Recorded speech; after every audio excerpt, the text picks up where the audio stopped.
తర్వాత నిన్నటి నుంచి కూడా మనము సోషల్ మీడియాలో కానీ టీవీ ఛానల్స్లో కూడా చూస్తున్నాం వర్రా రవీందర్ రెడ్డి నిన్న అరెస్ట్ అయినట్లు.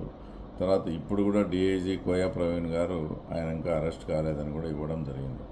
అంటే మనం ఒక విషయాన్ని సునిశ్చితంగా కనుక గమనిస్తే వైసీపీకి చెందిన సోషల్ మీడియా వల్లే నిన్నంతా కూడా వర్రా రవీందర్ రెడ్డి అరెస్ట్ అయినారని పెట్టడం, తర్వాత మళ్ళీ వాళ్ళే ఈరోజు తప్పించుకున్నాడని మళ్ళీ వాళ్ళే పెట్టడం, ఇదంతా చూస్తూ ఉంటే దీని వెనక భారీ కుట్రకోణం ఏదైనా దాగి ఉందేమో అనే అనుమానం కలుగుతుంది. అంటే ఎందుకంటే ఇప్పుడు అరెస్ట్ అయినామని చెప్పడం వాళ్ళే తప్పించుకున్నామని చెప్పి వాళ్ళే అతనికి ఏదన్నా కానీ ప్రమాదం సృష్టించి అతని ప్రాణానికి ఏదన్నా హాని చేసి అప్పుడు ఆ నెపం అంతా కూడా ఆంధ్ర పోలీసుల మీద కానీ అలాగే తెలుగుదేశం పార్టీ మీద వేయాలనే ఒక భారీ కుట్ర జరుగుతుందనేది వచ్చి స్పష్టంగా మాకు అనుమానాలు వస్తున్నాయి.